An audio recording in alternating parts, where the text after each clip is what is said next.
Buenas noches, país. ¿Cómo están ustedes? Raúl Olivera Rendo, como siempre, en Economía Ahora, charlando de lo que nos pasa, ¿no?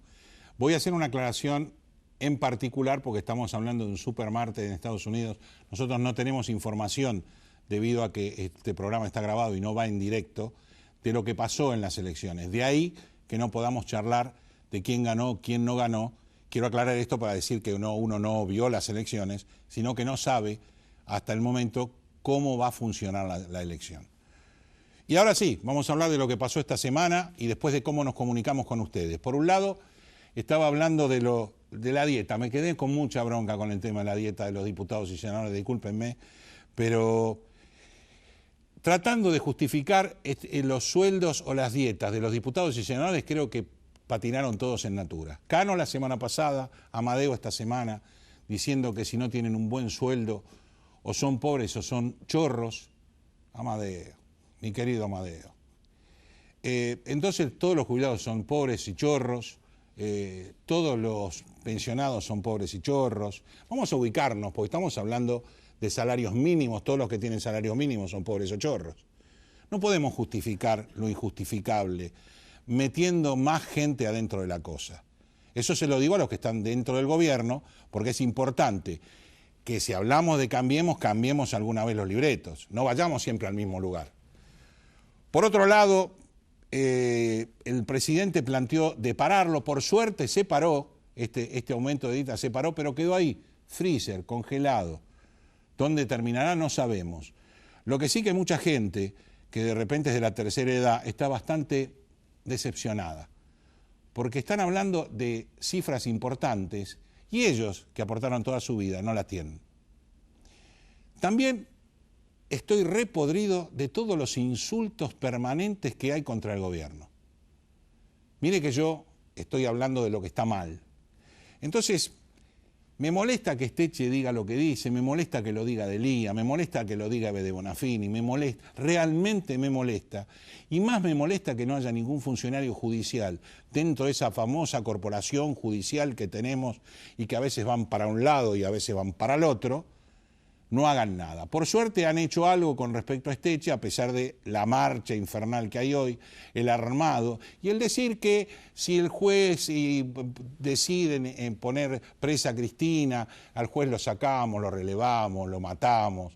Me parece que con un país que tuvimos la muerte de un fiscal antes de una denuncia, con un tufillo rarísimo de un suicidio, muerte, asesinato, y que no fue aclarado, no podemos jugar con esas palabras, no podemos jugar con esas palabras. Entonces yo pediría al fiscal, lo felicito porque realmente tomó cartas en el asunto, también a Patricia Bullrich, que tiene muchos problemas para resolver, además del tema de Esteche. El de Esteche es fácil, judicialmente fácil, está en libertad condicional. Señores jueces, los pantalones largos y adelante, pero no solo con Esteche, con todos los que estén fuera de la ley. Por otro lado, esta semana tuvimos otro problema de campaña, otro problema más. Yo los lamento que ustedes la semana estemos siempre charlando de lo que pasó o de lo que dijeron y después no hacen. El presidente en su momento, fuera de lo que hablamos del debate o fuera de toda la locución de campaña que iba a hacer esto, que iba a hacer lo otro, que iba a hacer lo otro, que iba a hacer lo de más allá, bueno, toquemos el tema ganancias. El presidente dijo en su momento que no podían grabar el trabajo de los asalariados, obviamente, cosa que creo que coincidimos 45 millones de los 40 millones de argentinos, estamos todos de acuerdo. ¿Qué pasó con ganancias? Bueno, hay una reforma que si yo se la cuento, parece un chiste de mal gusto, ¿no? Piensan recomponer el tema de la tabla al 15%, y ahí nomás, reforma tributaria, ni hablar. Cancelar toda la mano en la lata que ponen, en la lata, no en el bolsillo que le ponen al pequeño empresario, al consumidor, al que va al supermercado, todos los santos días, ni hablar. Muchachos, ¿no se dieron cuenta que cuanto más caros son los impuestos, más se va a evadir? ¿No se dieron cuenta que cuanto más caros son los aportes, más gente va a estar en negro? No hace falta tener un doctorado, hace falta ser lógico, nada más. Señor director, antes que nada recuerden comunicarse con nosotros, nos pueden ver en YouTube a partir del día jueves, nos pueden ver en directo por el canal de Argentinísima Satelital, nos pueden mandar su mail a ecoahora@gmail.com y por supuesto nos puede dejar su mensaje al 011-4381-8017. Ahora sí, disponga, señor director, lo vendemos y venimos de lleno con los invitados. Gracias.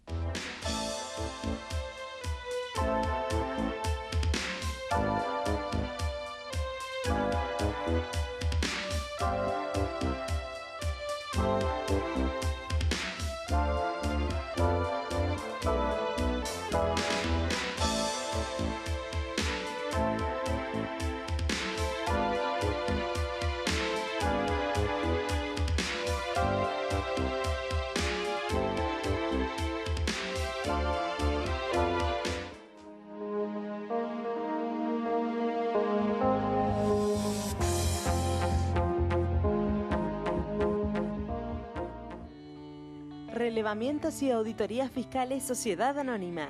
La optimización de los recursos tributarios son nuestro objetivo. Una vida de experiencia, brindando servicios y dando soluciones a empresas y a organismos tributarios provinciales y municipales. Para información, relevamientosauditorías@gmail.com.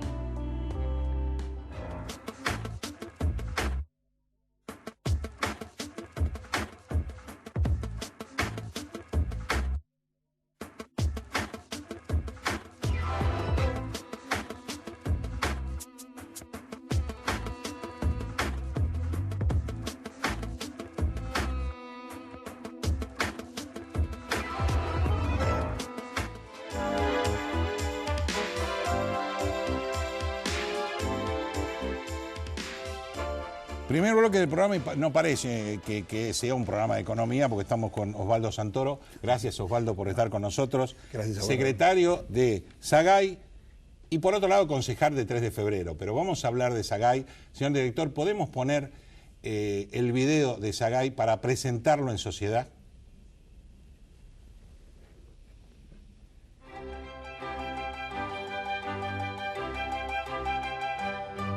En Argentina existe desde 1933 una ley de propiedad intelectual que establece, valora y defiende los derechos de autores e intérpretes. En el caso de los actores, para hacer efectivo ese derecho, tuvieron que pasar 73 años. Y en el 2006 nació SAGAY.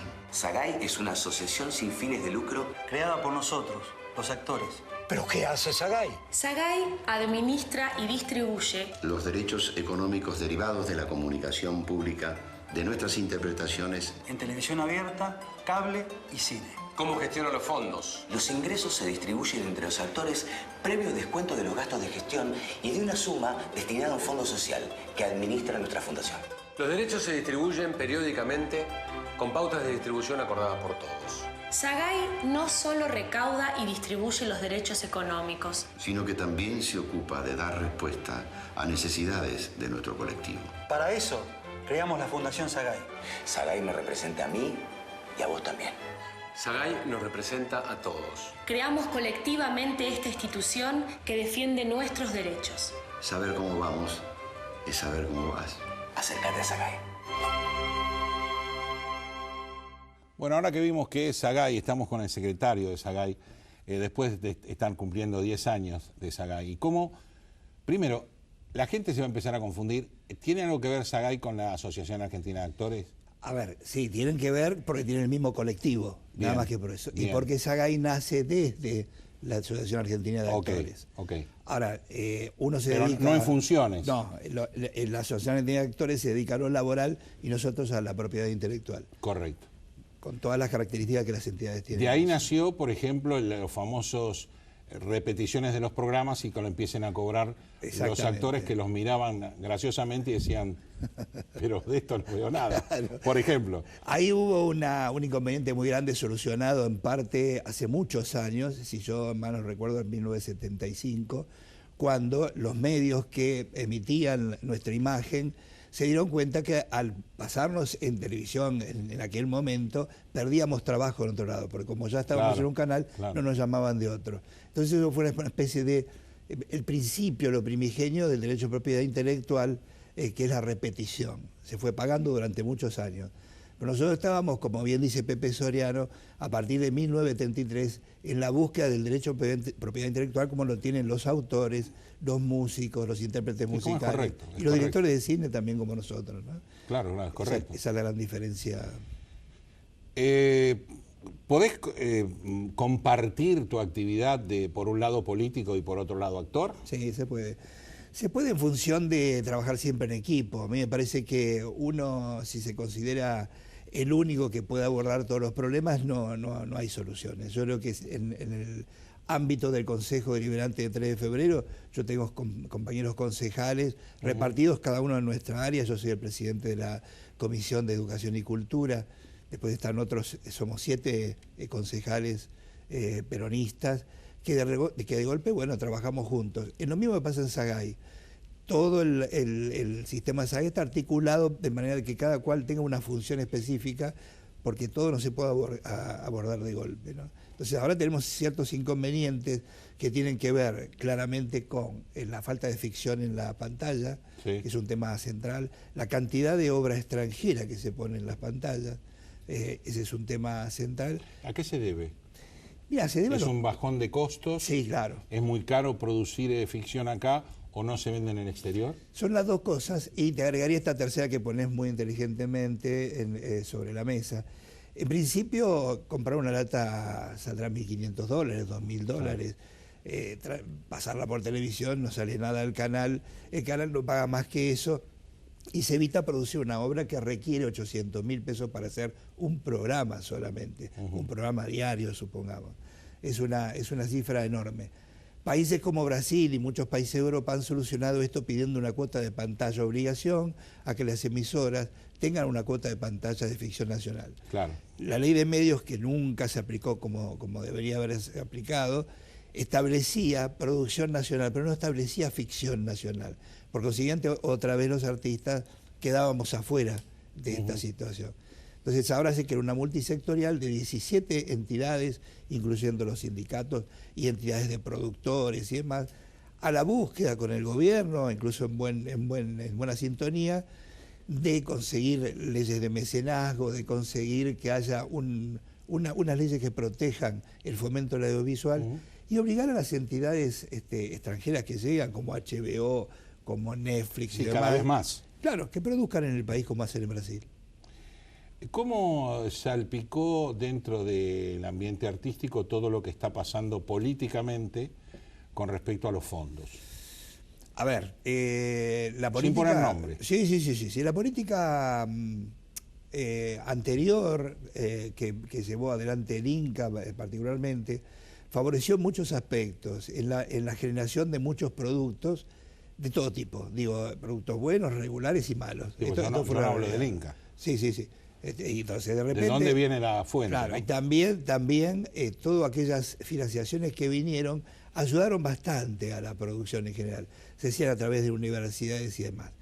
Y eso es algo concreto que puede ser hasta loable, pero cuando aparece algo referido a este tema, donde se tergiversa la idea del objeto concreto, que es la ficción, instalar la ficción en el cine o en la televisión argentina, ahí ya estamos en otro tema. Ahí estamos en un tema muy concreto que a veces hasta nos salpica a nosotros los actores, desgraciadamente, y esto es lo que realmente nos molesta. Es que a veces por ideología uno planteó una posición y en la posición pública que tienen ustedes es más todavía, o como pueden pasar con un periodista que diga, bueno, yo tengo un interés o algo por tal partido, y de repente cae todo este balde de agua fría con un colega. Entonces creo que dentro de ustedes tiene que haber una remembranza de por qué pasa o por qué pasó o por qué, porque se tienen que sentir defraudados muchos. Absolutamente.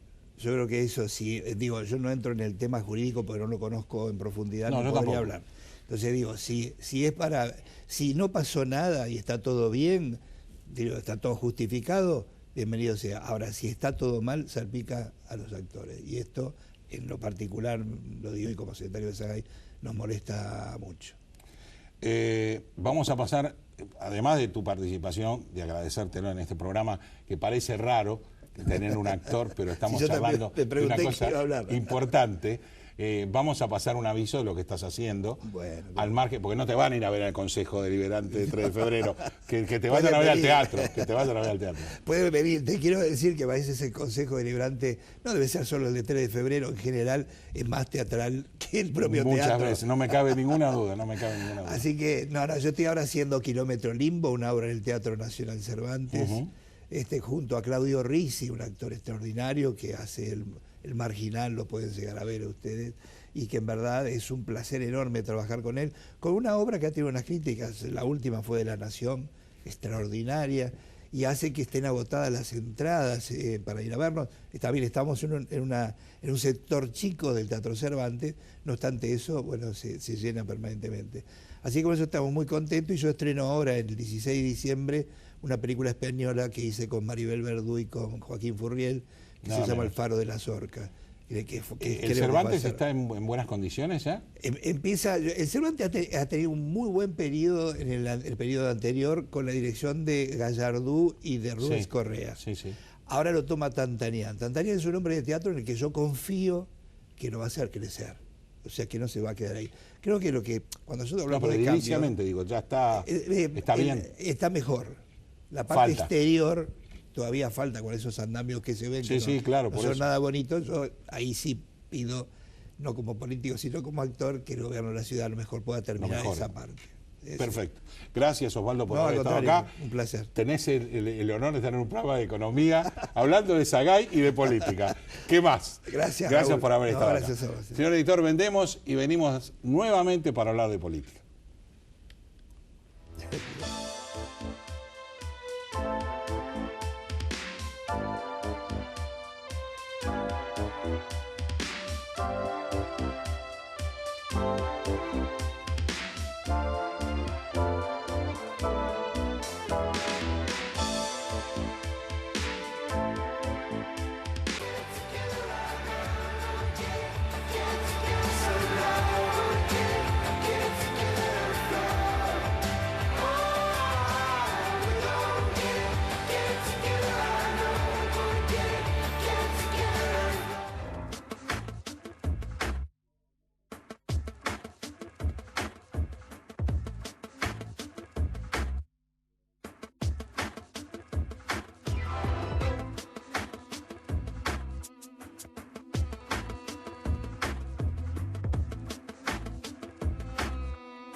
Estamos en el segundo bloque del programa y tenemos también un multifacético, porque es legislador de la ciudad, el partido es Frente de Izquierda y los Trabajadores y economista. Gracias, Marcelo, por estar con nosotros. Marcelo Ramal, por supuesto.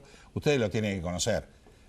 Carteles por la calle, mucha actividad, muchos actos en realidad. ¿Cuál es tu posición o cuál es la posición del partido hoy sobre, por ejemplo, el aumento de dietas que yo dije al principio y las barbaridades que empezaron a justificar esas dietas, ¿no? Bueno, mi compañero Néstor Pitrola fue quien denunció Estuvo esto, acá hace un par de programas. Claro, y lo denunció en el Congreso, ¿no? Creo que es un insulto a las personas que ganan una jubilación mínima, un salario mínimo, pensar que los diputados se autoaumentan la dieta en un 47%. Sí, en un nivel desproporcionado. Claro, en un país donde, bueno, el que mejor aumento paritario tuvo un 31 o 32%. A nosotros eso nos lleva a una reflexión política más general, en el sentido de que esta decisión busca asociar al diputado a los intereses económicos que esos propios partidos dominantes defienden. Esto no es casualidad. ¿Pero vos pensás que es un problema de los partidos o de las personas? No. Yo creo que es de las personas. Acá hay pero esta es una decisión de los partidos políticos que de alguna manera dominan el Congreso. Alguien tomó la decisión. Obvio. ¿No es cierto? No es simplemente un decreto aislado.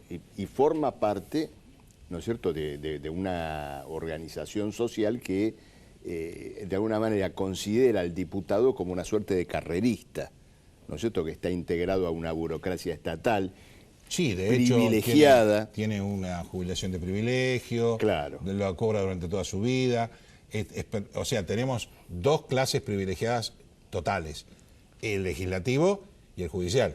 Claro. Que no paga ganancias tampoco, ¿no? O sea, tenemos exactamente. guetos distintos. Claro, y esto aparta al Estado de la sociedad, claro, de lógico, la mayoría que trabaja. Seguro. Nosotros hemos presentado un proyecto considerando que un diputado gane, por ejemplo, 4 salarios mínimos. Hoy serían alrededor de 30.000. Eso te iba a preguntar, ¿cómo funcionan ustedes en base a su ideología con respecto a la dieta que cobran? Nosotros aplicamos a nosotros mismos lo que proponemos para el conjunto de la Cámara de Diputados, es decir, percibimos un ingreso que se aproxima a ese nivel, es decir, a 4 salarios mínimos. A 4 salarios mínimos, y el resto lo aportamos a las luchas sociales, las agrupaciones que llevan adelante una construcción socialista, fin con nuestras ideas, formación política. Bueno, esa es la forma. Quisiéramos que así funcionara un órgano representativo, ya que no lo hacen, al menos lo aplicamos nosotros mismos. Ustedes tuvieron un desarrollo importantísimo en las últimas elecciones, con la diferencia de que fueron bastante desunidos, y eso es lo que no permitió tener mucha más representatividad. ¿Se lo están planteando para las próximas? Bueno, nosotros constituimos un frente, sí. Es decir, puede haber una cierta dispersión, pero lo que caracterizó al Frente de Izquierda, justamente es que varias agrupaciones nos reunimos y dijimos, bueno, vamos a armar un polo político frente a los partidos tradicionales. Otras corrientes de izquierda no lo hicieron, pero ese salto político, electoral, es el que dio el Frente de Izquierda. Para tomarlo no como un hecho aislado del Congreso, de las legislaturas, hay que ver ese progreso en un plano más general, porque, por ejemplo, nuestras agrupaciones sindicales han logrado también conquistas de sindicatos. Este año... bueno, justamente por eso estoy diciendo que están teniendo una efervescencia importante que años A no las tenían. Por supuesto. ¿Por qué? Porque la gente está buscando nuevas alternativas. Alternativas válidas, alternativas de crecimiento, alternativas de creencias. Correcto. Al margen del cambiemos, que es hermoso porque todos queremos cambiar, yo creo que hay que cambiar. Indudablemente hasta acá no vinimos bien.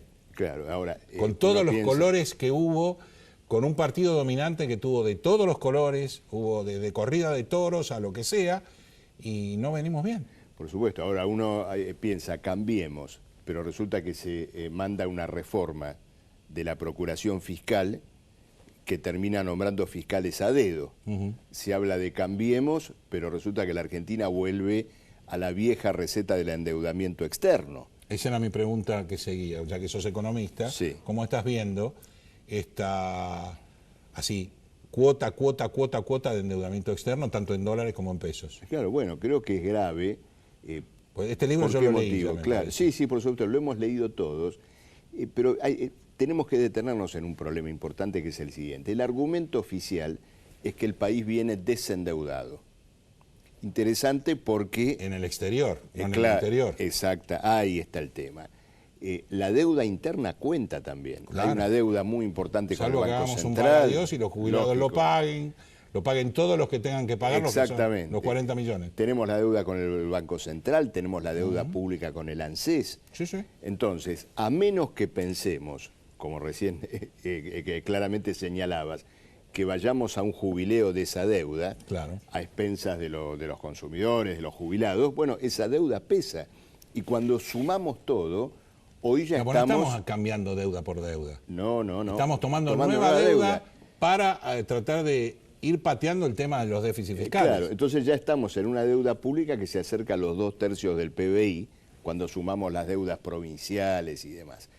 Entonces, es indudablemente un cuadro muy preocupante, además por el costo de esa deuda, que es enorme. Argentina se está endeudando al 6%, y nada tiene que ver esto con un proceso de inversión, porque lo que estamos identificando es la clásica bicicleta financiera que ya vivió la Argentina en otras épocas.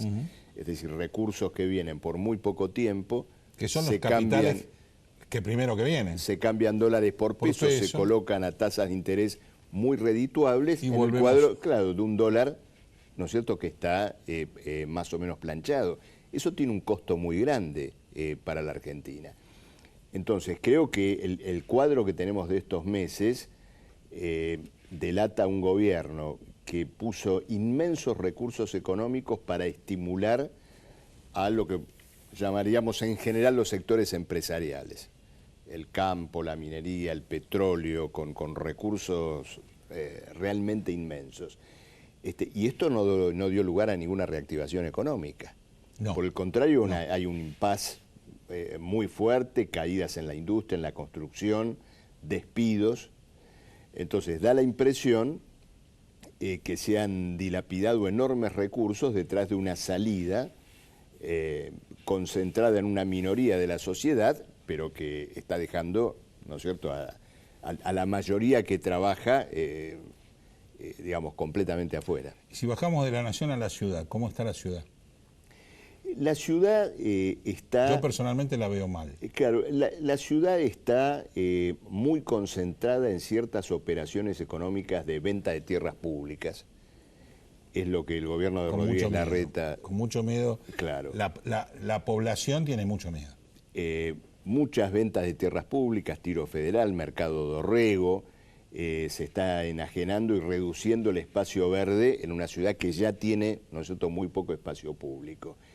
Y la contrapartida de esta enajenación en función de operaciones inmobiliarias es esa misma ciudad que tiene 500.000 personas con gravísimos problemas habitacionales, 33 hospitales que están completamente en deuda con la población que atienden, y un sistema educativo que le debe 11.000 vacantes a los chicos que se inscribieron para pedir estudiar. Entonces, esto creo que retrata algunos de los problemas serios que tenemos. Y también el endeudamiento. Claro, por eso te preguntaba la ciudad, porque estamos hablando las provincias están haciendo exactamente lo mismo que la nación. Claro, estamos hablando ya de unos 2.500 millones de dólares de deuda, de una deuda que nadie sabe bien a dónde fue. Porque cuando uno contabiliza en los últimos años en la ciudad que era necesario comprar con deuda, por ejemplo, vagones de subte, los números no cierran. Después estamos hablando de deuda en dólares. Los pasos bajo nivel o ciertas obras hidráulicas no necesitaban dólares. Claro. Sí, a lo mejor la compra de algunos vagones de subte, que de todas maneras debería ser auditada.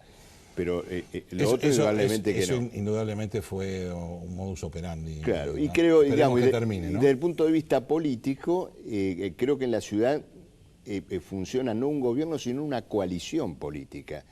Yo la llamo una coalición móvil, porque el macrismo... Por los cambios. Claro, a veces vota con el kirchnerismo, a veces con la coalición cívica, a veces con la gente de Lustó, pero siempre se pone de acuerdo para sacar, ¿no es cierto?, estas operaciones de venta de tierras públicas, negocios inmobiliarios, etc. El Frente de Izquierda en este plano es realmente la oposición al macrismo en la ciudad, en el sentido que coloca muy arriba la defensa de los que en la ciudad viven de su trabajo, la defensa del derecho a la vivienda, a la salud, que con esta orientación están claramente amenazadas. Gracias, Marcelo, por haber venido, por aclararnos lo que ustedes piensan, y espero que tengan mucha más fuerza en esas elecciones. La vamos a tener. Una pausa y enseguida vamos a seguir hablando de política y de sindicalismo.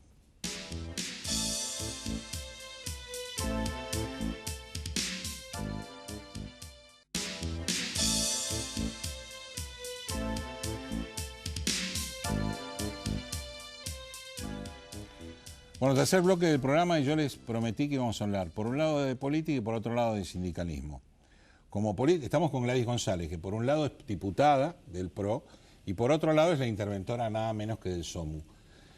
Ese pequeño sindicatito que manejaba el Caballo Suárez, preferido de la presidenta, y que encontramos cosas groseras. Primero, te pido que me aclares por qué se nombran 3 interventores y quedás sola. Bueno, la verdad pues fue judicialmente, ¿no? Ese tema. Sí. Nosotros somos funcionarios judiciales y nombrados por el juez Canicoba Corral. Exacto. En realidad, el juez creo que evaluó en su momento los primeros meses de la intervención que no era fácil poder llevar a cabo una intervención que requería. Sí, lo definió el juez. No era fácil llevar a cabo una intervención con la celeridad que se necesitaba con un organismo que era colegiado, porque la verdad los tres teníamos, y la verdad que tuvimos ciertas dificultades para poder avanzar.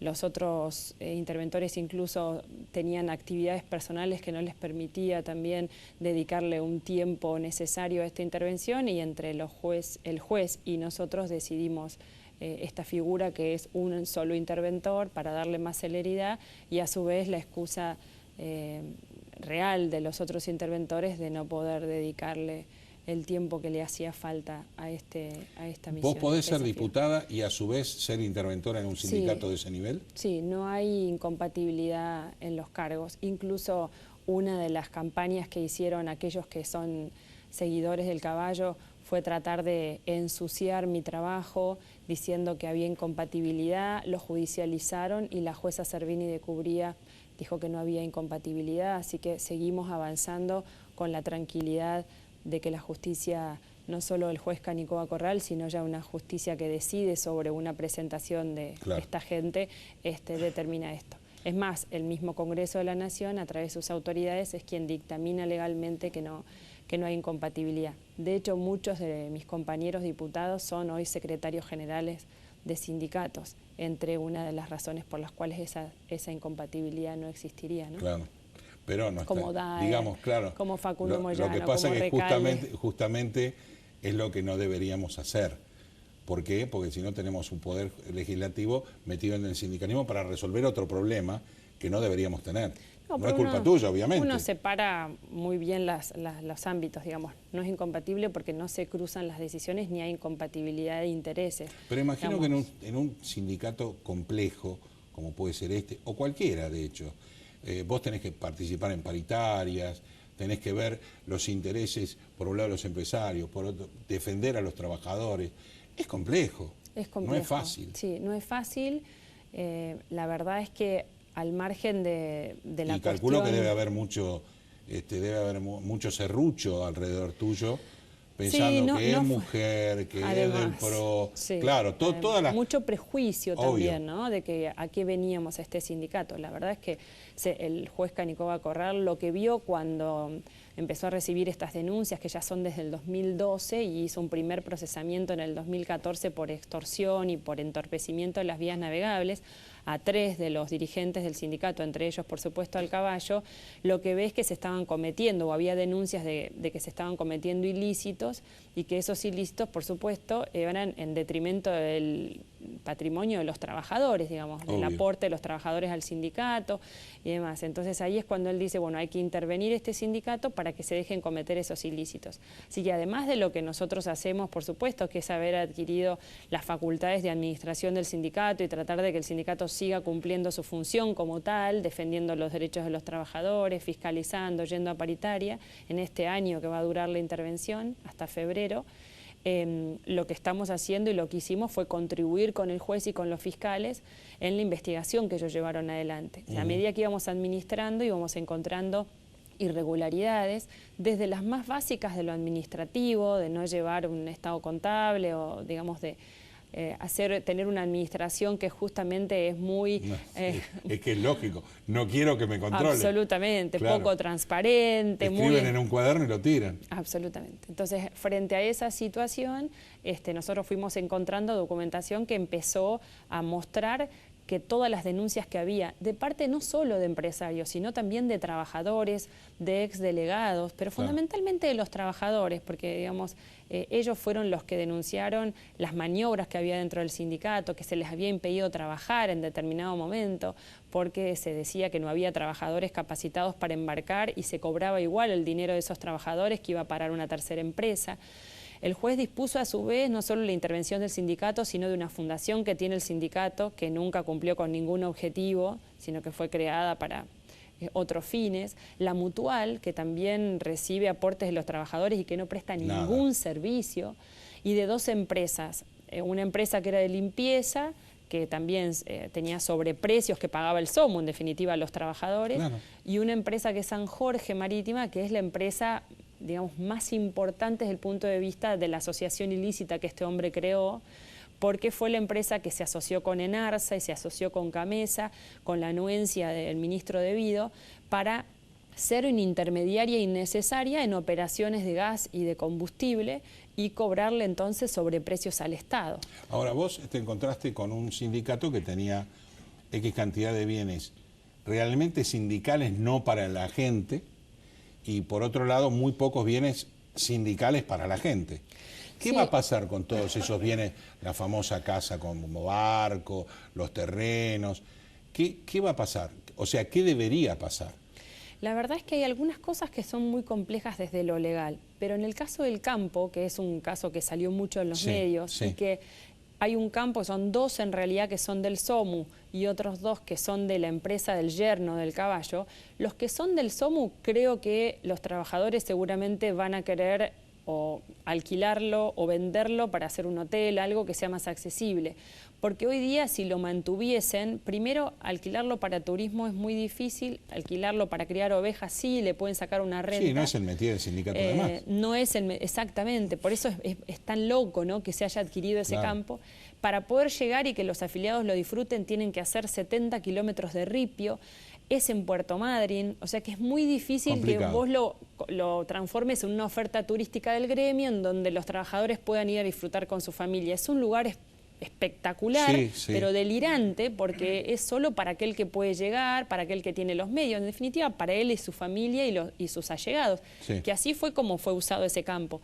Yo creo, y en esto por supuesto van a ser los trabajadores quienes lo decidan, seguramente lo van a vender y tal vez construir, por ejemplo, un hotel en Puerto Madryn, que sí sería una buena opción porque es un buen destino turístico, hay puerto, nosotros tenemos muchos trabajadores de la pesca, tenemos seccional ahí. Muy buen puerto. Entonces, muy buen lugar para poder hasta veranear. Exactamente, pero bueno, ya es una decisión de ellos. Estamos complicados con los bienes que son de San Jorge o los bienes que son de Elite Viajes, que el 80% es el dueño, la agencia. El Caballo, que tiene un hotel en Montecaseros, que lo construyó con plata del SOMU, bienes que tiene el San Jorge, que se hicieron con la plata que viene de los gasíferos. ¿Cuál es la complicación, judicial? Porque nos prácticamente está todo demostrado. Sí, lo que pasa es que nos va a llevar tiempo porque hay un derecho comercial que asiste a quienes son los accionistas de esas empresas. Y si bien algunos de ellos son los procesados, algunos otros son testaferros. Entonces hay que probar lavado de activos, probar que no tenían solvencia. Eso nos va a llevar un poco más de tiempo. Entonces hoy hemos ordenado el sindicato. Pero no mucho, no creo que se hayan fijado mucho en eso. esperemos porque poder... no nos olvidemos que era un sindicalista emblemático donde manejaba todo. Sí. Y con anuencia de la presidenta. Entonces, si nosotros analizamos del tronco, pasamos por Debido y después vamos a los distintos, ninguno se cuidaba porque iban a tener toda la vida. Es cierto lo que decís, es cierto que es muy bochornoso y que cuando entras decís, pero ¿cómo puede ser que ni siquiera hayan sido prolijos? Sí, que hayan pulcros al menos. Para huellas en todos lados, es muy cierto lo que decís. Porque pero bueno, nos va a llevar tal cual, ¿no? Como ellos pensaban, de acá nadie me va a sacar, nadie me va a tocar, yo soy esto, ¿no? Como intocable y además con la expresión pública de la presidenta de la Nación que frente al micrófono dice sos mi sindicalista preferido. Es tremendo, aunque a veces me haces unos problemitas, sí.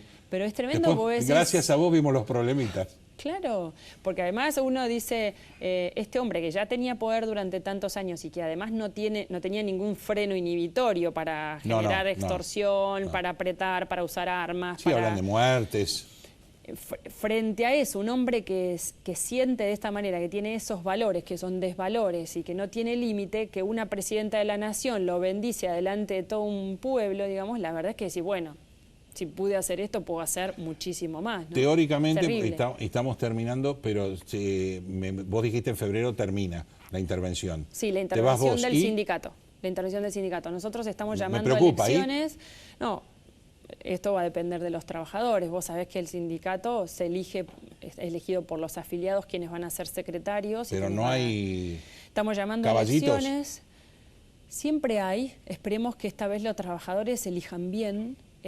Sepan y digamos hayamos aprendido todos, ¿no? Sí, de lo que lo despojaron. De lo que lo despojaron. Sí, y además porque hay mucho dolor en los trabajadores, porque en definitiva ellos quieren al sindicato, y el sindicato se ha visto en la opinión pública envuelto justamente por culpa de unos cuantos que formaron parte de esta asociación ilícita, envuelto en toda esta, digamos, caso de corrupción, de sobreprecio, y la verdad que es feo, y ellos lo que quieren es limpiar la imagen del sindicato, pues no tienen culpa, ellos quieren trabajar, quieren que su sindicato preste servicios como cualquier sindicato, quieren que el dinero que pongan tenga una buena obra social, una buena mutual, y que vuelva hacia ellos, como debiera ser.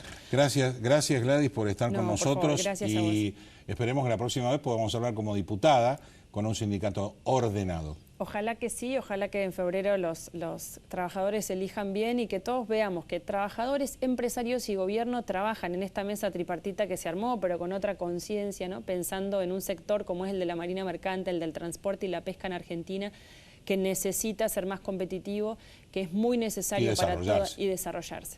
Gracias, gracias por haber venido. Hacemos una pausa muy cortita, vendemos y venimos con el doctor Peña, que ya arreglamos todos los impuestos.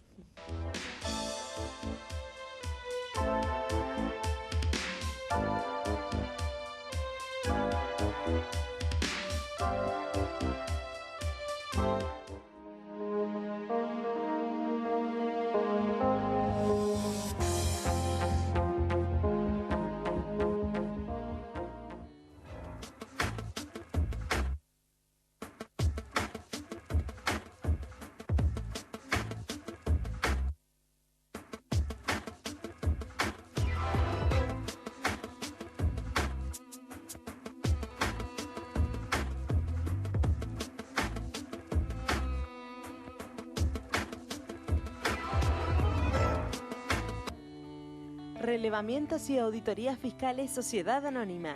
La optimización de los recursos tributarios son nuestro objetivo. Una vida de experiencia, brindando servicios y dando soluciones a empresas y a organismos tributarios provinciales y municipales. Para información, relevamientosauditorías@gmail.com.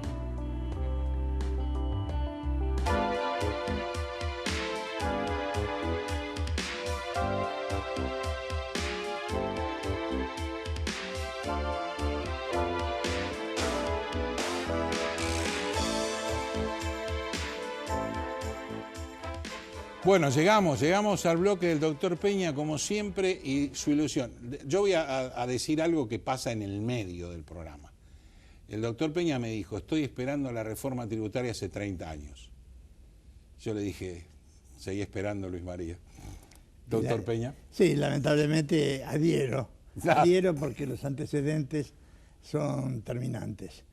Parece que no se quisiera hacer, y esto es malo. Pero yo no entiendo cómo no entienden que una parte del frenate de la economía es la carga tributaria y previsional que existe entre sueldos y bienes. Y aparte, digamos, para el comercio, la competitividad. Ni hablar, que le afecta ni hablar.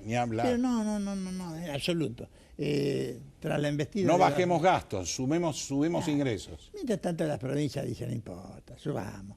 ¿Cuánto es para el artículo de primera necesidad la alícuota? Ya tenemos el 4, métele el 8. No. Ingreso bruto, tío. Sí, sí. Entonces, cada vez el más bruto. El más bruto y el más distorsivo, y seguimos con todo. Con el mismo catálogo que marca una de las mayores presiones, si juntamos los tres estratos, uno de los presiones fiscales más importantes y que necesitaría una inmediata reforma. Pero hay una cuestión, hay muchos proyectos de reforma. Hay que elegir el menos malo, pero cambiar que es el pésimo. Claro. Y bueno, y hablando de esa reforma, el presidente se ufanó que no iba a pagar ganancias el asalariado. Previo a las elecciones. Llegamos a las elecciones, ganó las elecciones, que creo que no se lo esperaba ni él, y cuando ganan las elecciones, la reforma de ganancia es nula, la alícuota queda ahí con la misma tablita de la época de Machinea, del año 2000, para que el televidente declare, es del año 2000, 16 años atrás, y hoy se está planteando algo que yo no me animo a decirlo. Sí, yo no sé quién se animó a escribirlo. en los periódicos y en Internet, que lo que se parece que estaría definido en ese futuro proyecto de ganancia. En la cúpula económica. La cúpula económica, que todavía no sé cuál es la cúpula, no sé, no yo existe tampoco. una cúpula económica. No, pero es que de a poco se llevan bien, porque hoy justamente Prat-Gay está hablando de que esto hay que bajar urgente las tasas para poder bajar la inflación. Pero se los dice a otros, no a Sturzenegger. Ni más ni menos. Es que se incrementaría la base imponible en un 15%. Esto y no modificar nada, que quedemos como estamos, es lo mismo. Es lo mismo. Yo no entiendo, sinceramente no lo entiendo. Y espero de que esa unificación de que se habló, que uno de los adláteres del presidente sería a cargo del Ministerio de Economía, sí.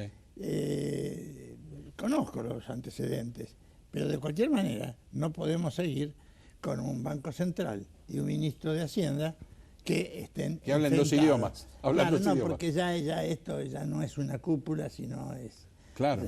Iba a decir otra barbaridad. No, pero la verdad es así. O sea, no podemos seguir sin tener un rumbo. Y el rumbo está determinado por distintas personas que dicen a la gente distintas cosas que además son antítesis. Entonces, ¿cómo hacemos? No, claro. La gente ya está desanimada con la modificación de los impuestos y sobre todo con ganancias. Se iba a dejar sin efecto el impuesto al cheque, todavía seguimos, vamos a ver qué pasa el año que viene. Sí, no lo van a dejar sin efecto porque con la ley PYME metieron el impuesto al cheque 100% a cuenta de ganancias, que yo se lo dije al doctor Peña hace 6 años. Claro, estaba. Que no tenía costo fiscal. Claro. Entonces ahora se olvidaron del impuesto al cheque. Únicamente es para las pymes. Nada más. O sea, de cualquier manera es una cuestión. Se dijo de que más seguro que la reforma va a estar para mediados del 18. Está bien. Por lo menos no le creo. Pero no importa, no le creo. Claro. Y si hacemos una vaquita como hicieron este muchacho de Mar del Plata y empezamos a juntar amigos con certificado de Estados Unidos, qué manera de arruinar el blanqueo de los negocios. No, pero hay una cuestión. Las opiniones sobre este fulano tienen un doble estándar. La gente le empezó a pedir como loco a partir del blanqueo. Claro. Lo hizo porque quiso sacarlo como diciendo, ya la información del exterior, no voy a venir con mi plata, iluso creía que estaba, y entonces ya me salvo, que no es así, porque si viene una información, viene de la fecha en que lo solicita. Ni más ni menos. La ley llegaste tarde, llegaste tarde. O si no diría, y yo ya tengo miedo con esto, vamos a sacar el dinero para salvarnos, o por lo menos... blanquearlo. No, peor, algunos pensaban blanquearlo. Claro. Blanquear. No iban a blanquear nada, eso sí que era muy fácil el blanqueo. No existía la documentación, no existía el depósito. Esto es tremendo. No existía el muñeco se fue. El muñeco se fue, pero en una sociedad y repartido a partir de un epicentro que tenía en Mar del Plata, que realmente lo hizo a través de la publicidad que le generaba el ser un comentarista de carácter económico, financiero, y orientador de las imposiciones financieras. Hubo, y quiero recalcarlo esto, hace muchos años, en la época, en las distintas tasas y la gente de los plazos fijos y el Banco de Intercambio Regional, Banco ALA, según cuánto daba más. El spread era tremendo en uno y era minúsculo en otro. Sí, señor. Era la época después del Corralito y Radio Atlántica tenía un noticiero económico de media hora que era escuchado por toda Mar del Plata y las repetidoras que tenía, no en la provincia de Buenos Aires, sino en otras provincias. Y fue acertado y trabajó eso. Trabajó de periodista económico, era un ingeniero, pero que se había dedicado al tema. Y O Paradoja. ¿Cómo se llamaba? O Paradoja, ahí está. Ya había nacido con un estigma, pero él se rebeló contra el estigma. Se llamaba ingeniero Saqueo. Pero, o sea... Le iba bien a este muchacho. Le venía magnífico, encajaba justo al modelo. Pero evidentemente ya ha dejado, yo ya no lo escucho, ha dejado ya a través de tantos años, pero no lo utilizó para fomentar una financiera, una cueva, y no una cueva, porque la cueva dentro de todo, dentro de lo ilegal, hay una legalidad, tanto te doy tanto, cuanto vaya, 15,26, 15,26, bueno, hacemos 15,30. En cambio esto no, esto era una cuestión mágica. Este fue el Madoff argentino. El Madoff argentino, plata que entraba, plata que no veía más la luz del sol. Y cuando empezaban los pedidos... Chau, bueno, se caía el castillo de naipes, se caía. Lo que pasa con tres que pidieran se caía. Lo que ocurre es lo siguiente, dejó pasar muchos años, desde aquella vez que no me acuerdo en este momento el nombre de una financiera, que recibió tanto capital, por supuesto, fugaron, se fueron, nadie preso, por supuesto, y se presentó en convocatoria. ¿Dónde se hizo? En la cancha de River. En el estadio de River, en el Monumental. Sí. Eran 50.000 personas que habían colocado la plata. Sí, recuerdo. Y bueno, lamentablemente, la falta de controles, la falta de confianza a veces en el país, porque es preferible colocarlo en un país, no digo colocarlo en el país en un banco oficial, no, pero confiar en la banca que está trabajando, autorizada por el Banco Central, dentro del país. Una infidencia. ¿Se viene una nueva ONCA? Bueno, sí. Me preocupa. ¿Sí? No, sí, pero... ¿No lo nombrarán Echegaray? No, es un jefe que tuvo buena actuación y que fue uno de los que puso en claro muchas de las maniobras cuando los feedlot que tenía con domicilio en el departamento de la esposa de él. Fue el comienzo, el comienzo no, porque el inicio de las fechorías de Echegaray comenzaron ya en el sur. Antes, pero cuando vino a Caronca era una oficina dentro del Ministerio de Agricultura, que es ahora también va a depender de Brujay, el ministro, que es el organismo nacional de control del comercio agropecuario. Y es necesario, porque están pasando muchas cosas que si no existe un control estricto, claro, sin demorar lógicamente la comercialización, porque entonces ponemos otra traba más. Otra traba más, es necesario. Estaría a cargo no, Rossi, de apellido, que fue uno de los que puso blanco sobre el negro que había dejado Echegaray. Bueno, doctor Peña, gracias. La verdad, manejamos todo, novedad.